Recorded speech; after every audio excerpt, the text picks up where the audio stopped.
with Ralph and Lonnie Giamicas of Wine Country at Work, and we're getting ready to visit Brian and Crystal Waugh at the caves in Soda Canyon. I think it's going to be just a really interesting interview. This is a spectacular location, and the views are just amazing. To say nothing of a great story. Yes.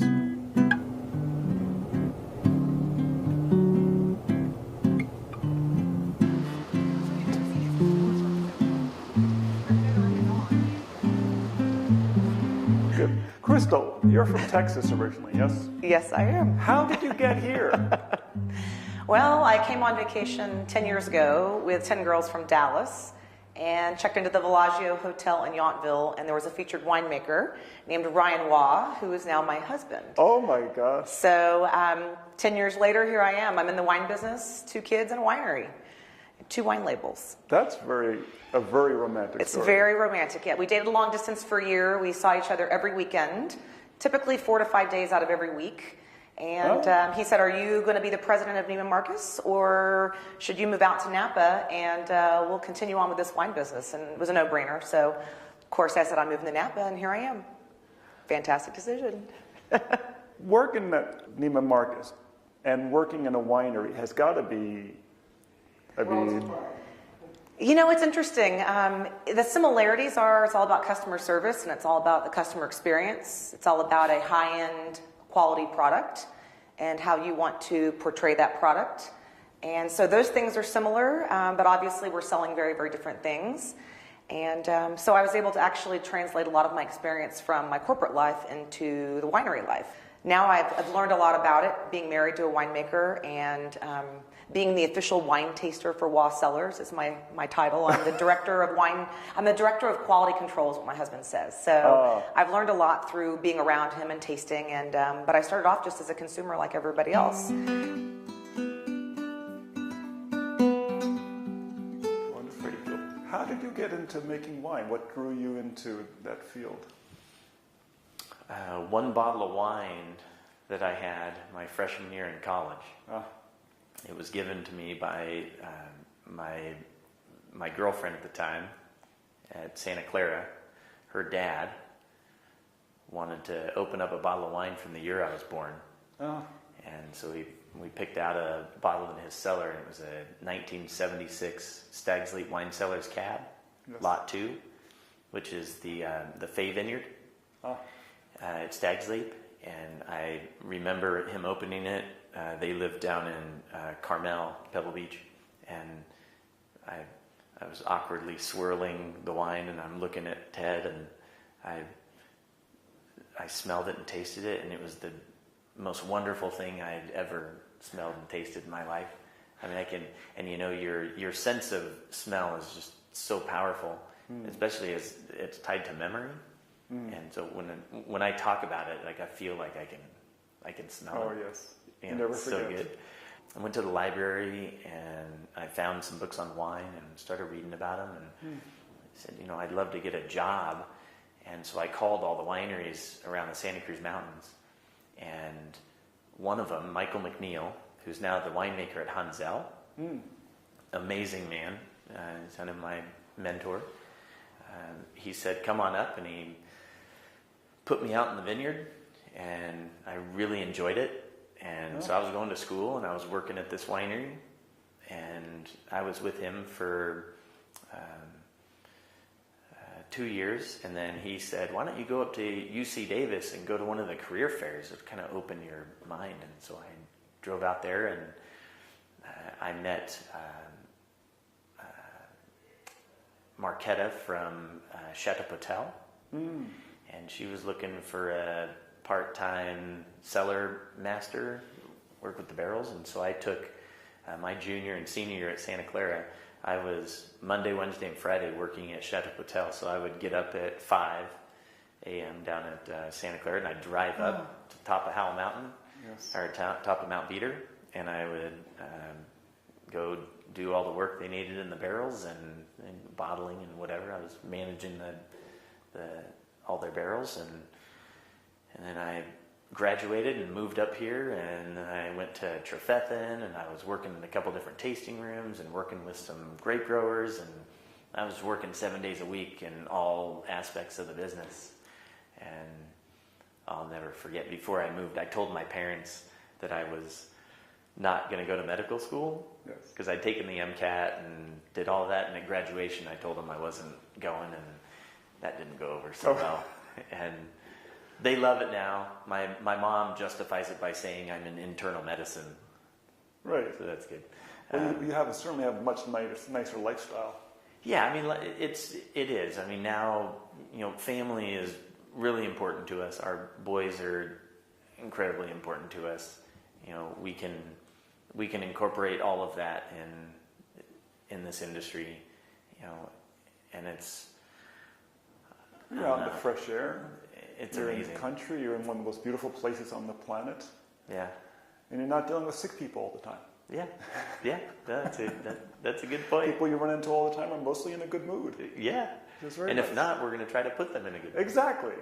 If not, when they arrive after the first tasting. Yeah. So, but it was a good choice. I think it was a good choice. Yeah, I do too.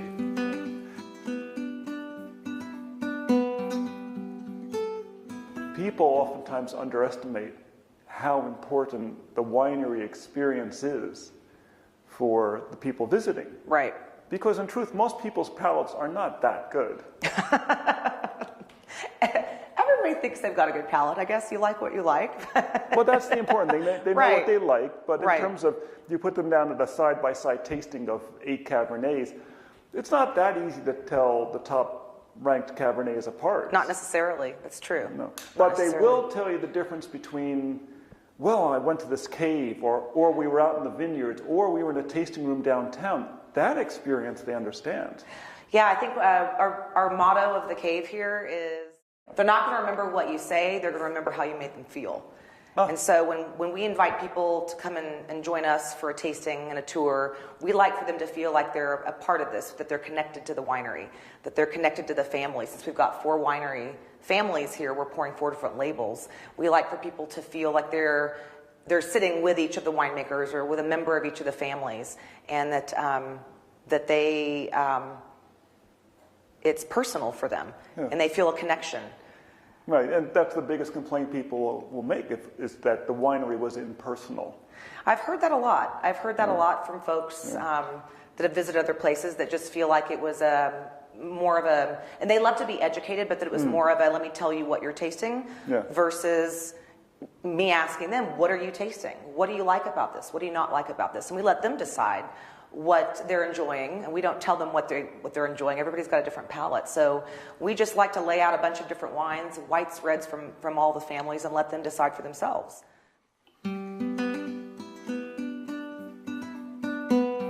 So when you first came up to this property, what did you first think?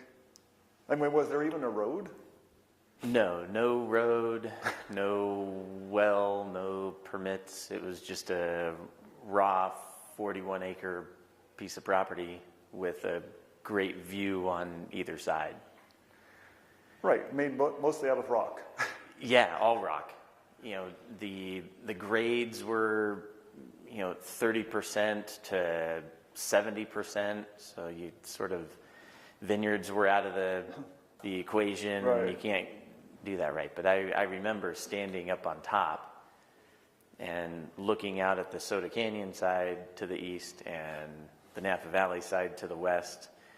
And my only thought was, how do you possibly take advantage of both sides without totally destroying the beauty of the site?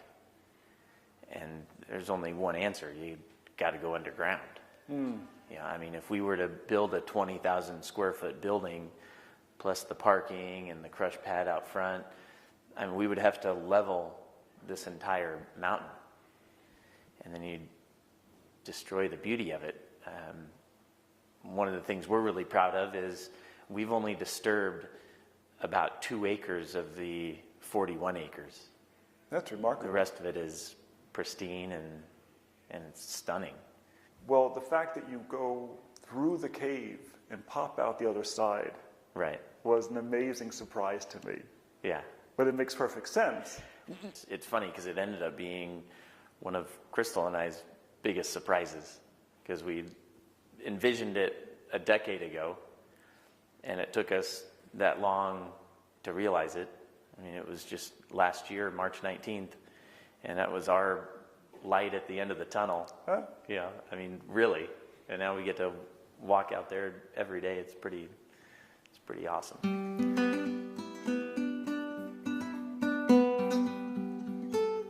One of the words you kept coming up with again and again that we were very impressed with was how much it was a sense of community, that was part of your original idea.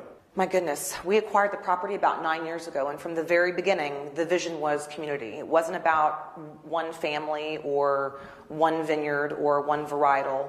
We wanted to be able to bring people together, not only people within the winemaking, create that experience as an extension of the families for the customers when they're here. So we really are all about community. Well, of course, the wonderful irony of that is that from the time when you started this project to now, you became a family. Yes, we did. We are, 9 years into the project and 2 kids later. We have a 4 and a 7-year-old, and so the kids have grown up here. They were literally a part of this from the very beginning when it was just a piece of property, and they've been with us from every step of the way. They've literally grown up here. They've been here for the construction. They've been here when they're not in school, day in, day out. They've ridden the tractors. They've peed on the tractor tires. They pee on the rocks outside. We told them they can't do that anymore now that we're open. They've got to use the proper restroom. But they've literally grown up here. We've done plenty of visits with friends and family with wines and had picnics and stared at those gorgeous views, and they've been a part of it every step of the way. When we actually concreted the floors here, before we brought anything in, before we brought barrels or tanks or any equipment, we had a roller skating party for the kids and all their friends. So the Bon Christiani kids were here, the Wolf's grandkids were here, our kids were here, their friends were here, and they brought their roller skates, their rollerblades, their scooters, and their skateboards, and we had a big party here before we brought any of the equipment in. So they were able to enjoy it when it was finished but empty, and now that it's completed, they still run around here like they own the place. So they love it. They feel very comfortable. They're right at home. Well, it's funny when you realize that their memories of these caves will be quite unique, and you have the handprints to prove it. We do. We waited. It took us about 4 hours to have those handprints made. We had to be here before it dried completely, but it had to be dry enough to where we could get it in there that the imprints would stay. So that was about a 4-hour-long project. They missed camp that day, but it was worth it. July the 30th, 2013. Oh, it's perfect. Is a day to remember. It's absolutely.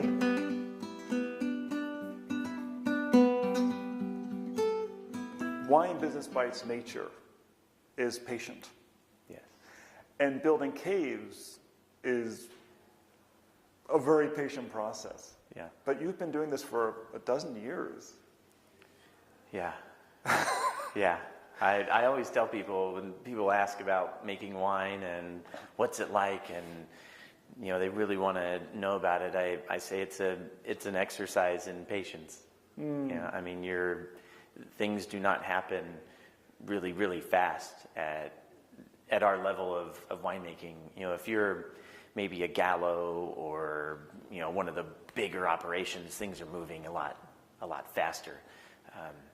But at this level, everything's based in years. And so that didn't scare me. I just didn't know it was going to take 10 years of my life. But then we had your normal business challenges, and partners come and go, and I'm on my 3rd management team, and I've got a really awesome board of directors, and it's a shared vision for this thing. I didn't have that with previous partners. That was part of the struggle. And when you worked at other wineries, whose other caves impressed you? I mean, early in my career, I was working with Dave and Yolanda Delgado at their first cave down on Atlas Peak. And that was just a raw, L-shaped cave with a couple niches and real rustic and raw. And I just thought it was amazing for storing barrels. And one of the newer ones that really impressed me was O'Shaughnessy, up on Howell Mountain. And they didn't have any 90-degree angles. So there were no right-hand corners. Everything was real whimsical and flowing. And so that was my original design. Didn't have any right angles. Everything was free-flowing. Well, the proposals that came back were about 4 times the price of what I got now. So I told the contractors, I love right angles. Right angles are my favorite. I think that's great. So the design is laid out like a tic-tac-toe board. You have 3 tunnels running north, and then you have east and west. You have 3 tunnels that are varying sizes cross those. And so it's built for manufacturing to be able to, make wine back in there. Everything flows easily from space to face. Yeah. It's also very good when you're going to have multiple wineries in the space because it gives plenty of corners where people can nest, so to speak. Yeah. And then from a pure design standpoint, a winery at the end of the day is a manufacturing facility. Grapes are coming in and wine's going out. Right. And most wineries are set up with a front and a back, where and the grapes and deliveries and things normally are isolated in the back part of the winery. Well, I gave that up by putting this winery through the mountain, coming out the other side. So again, the tic-tac-toe design, so to speak, has a lot of flexibility for moving in and out of the space inside the winery. Because we don't have that. We basically only have one in and one out for production, where usually you'd have multiple ways to get in and out. Usually you have a U type design. Yeah. Our glycol system, we can heat and cool parts of the floor in certain sections of the cave if we want to. That's mainly for ML, if you're having some red wines that need to finish ML and you got to heat a space, or conversely if you're trying to keep it cold for Chardonnay fermentation usually, because quite a few of us that are making wine here ferment their Chardonnays in barrel. So keeping the temperature cold is nice. That's nice. That's a very increasingly popular style. Yeah. People like the richness of it. As the wife of the winemaker, and of course the person who has to watch the grapes developing in the course of the year, and then talk with the people who own the wineries, you get this great sense of the context where this wine comes from. We've known these families that are with us here, and obviously our winery or our wine label is here along with 3 other winemaking families. We've spent a lot of time with the families, drinking the wine with them, learning about their winemaking style, learning about what's important to them, learning about how they like to explain their wines to people. And really we're here to tell the story of who those families are, what they're all about. Anything the customer wants to know specifically about the wine, we've educated ourselves from a technical standpoint, but really we like to make sure that they understand who the people are behind the labels. I mean, we just finished our first harvest, and our production manager, Diane, and I, we always talk every day, and we laugh because every day until September 3rd of this year is brand new to us.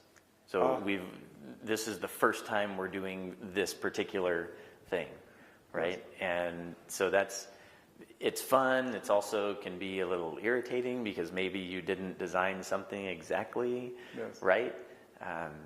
But we're working through all that, and it's been really fun. Yeah, I mean, it doesn't take just one person to make wine, right? I mean, it's a group effort. It's a community effort, whether it's, the whole community, like you were talking about in Italy and they do it, or your own family or your own cruise or whatever. It's not just one person, making wine. One of the things we aim for in every tour, if possible, is for them to do a tasting in a cave. Because they've been lots of bars and lots of restaurants, and they've been maybe out to farms. But the cave experience is pretty unique to wine country. It's very unique to wine country. A lot of wineries have physical caves, but most people use them for barrel storage. And they don't really utilize that space for anything other than that, in most cases. There's 3 that I'm aware of, fully underground wineries in Napa. We're one of the 3, and so our entire experience takes place, entering the cave, staring at Soda Canyon, then walking through the entire cave, learning about the process of winemaking, looking at how we situated the barrels and how things flow underground, because the entire winery is underground. And then you end up exiting out the other side. So you've literally walked through the mountain and have the entire experience within the cave, and then on the front end and the back end with mountainous views of Soda Canyon on the beginning side, and of Napa Valley on the exit on the back side. So they really do get the full scope of the entire winery in one space, with most of it being underground. And then, of course, once you exit out the light at the end of the tunnel, we call it, our light at the end of the tunnel, which is exciting. It always has been. And now that we've punched through and there's actually a door you can walk through, and you see that, you have that aha moment when you walk out and stare at the Napa Valley. And people love it. It's funny how many times when I'm down below by Ragushin, I'll point up and I'll point out where your caves are. I said, see that saddle right there? They're right inside that saddle. You can't tell from the road, because the physical space is, in terms of all the winemaking equipment and everything, is underground. Yes. And you can't see the small, the small outdoor area from the road, which is great, because it's hidden and it's unique and it's quiet and it's beautiful, a little hidden gem. But yeah, once you know where it is, it's interesting when you're driving on Silverado Trail or on 29 to be able to identify that we're literally in the side of that mountain.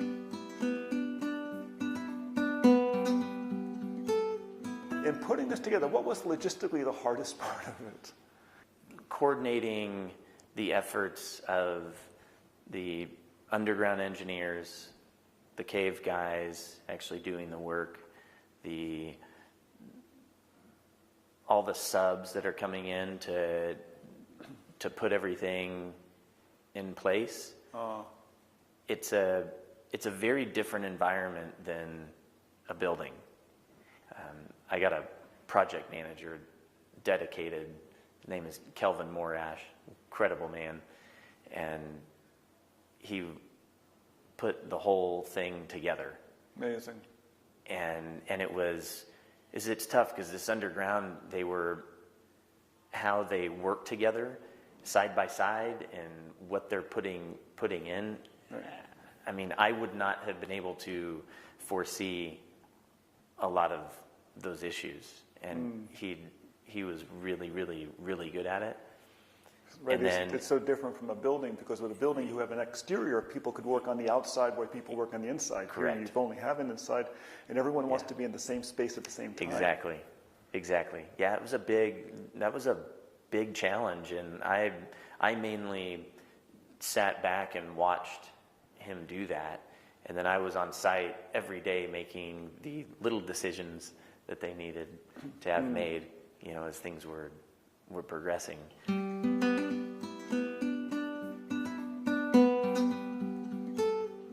You know what the joke is, when you run your own business, you only work half days, but you can decide what 12 hours that should be. We do work crazy hours. Both of us tend to get up really early. So well, especially in a business like this, which has a certain seasonal quality. Things are based upon, at this time of the year we're going to be harvesting, at this time of the year we're going to be racking, at this time of the year we're going to be bottling. It's got a very seasonal quality, and you know that after everything's in the barrels, you're going to have time to breathe. Oh my gosh! Remember your children's names. Yes, exactly. We all fall long. It kind of was a blur, because we literally opened the caves on September the 3rd, brought in our fruit the same day, our first bit of fruit the same day, and then opened up hospitality the next day, and we went gangbusters the entire fall season. We both worked about 20-hour days every day. So it was a bit of a blur. We look back and say our motto was just hang on. If we can just hang on till Christmas, we'll make it. We can just hang on till Christmas. Well, you'll understand the concept that you always have to spend a certain amount of time working, not in your business, but on your business, improving your systems. And the wine business by its nature has a built-in time for that. Because you're not going to be worrying about the grapes right now. They're in the barrels. You have that slower time to put all the systems in place. Exactly. We've been spending a lot of time with marketing, spending a lot of time reaching out to the community here and introducing who we are and what we have to offer. We've been spending a lot of time on our systems. We just upgraded to a new POS system, and we're all still learning a little bit about that software. We're trying to fine-tune our skills before it gets super busy. Spent a lot of time on social media. Spent a lot of time launching our wine club and really fine-tuning that before we sent it out to the masses. And so you're absolutely right. We've been spending a lot of time behind the scenes prepping for the year and really prepping for our goals about what we want to accomplish. I heard a great description that making wine is easy, just about 30 or 40 steps that have to be done perfectly every single time. At this level of winemaking, you get one shot. And there's no, I mean, it's sort of the beauty of it, right? You make 5 tons of, you bring in 5 tons of something and it's 300 cases of whatever it is. And if it's the greatest wine you've ever made, there's only 300 cases, But in the reverse of that, if it's the worst wine you've ever made, there's only 300 cases, right? So that's, it's good either way. Yep.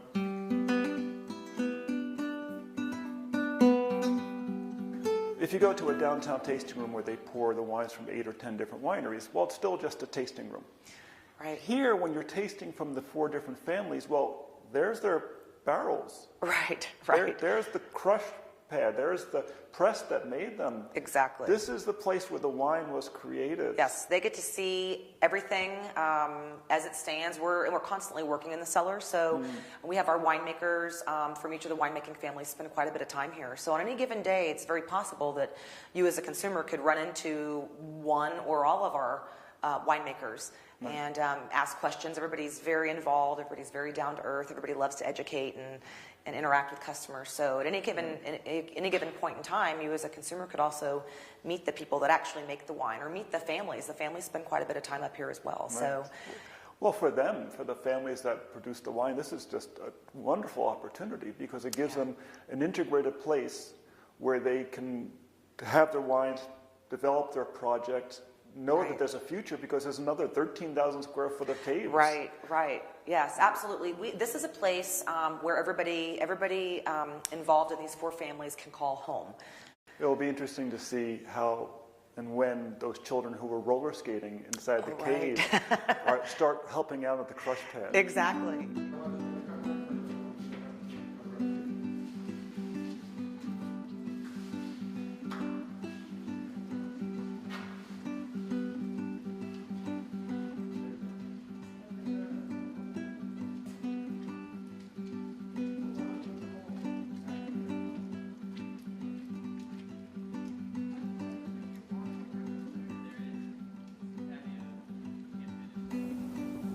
Well, that was so much fun. I really hate to leave this little piece of paradise, but that's another episode of Wine Country at Work.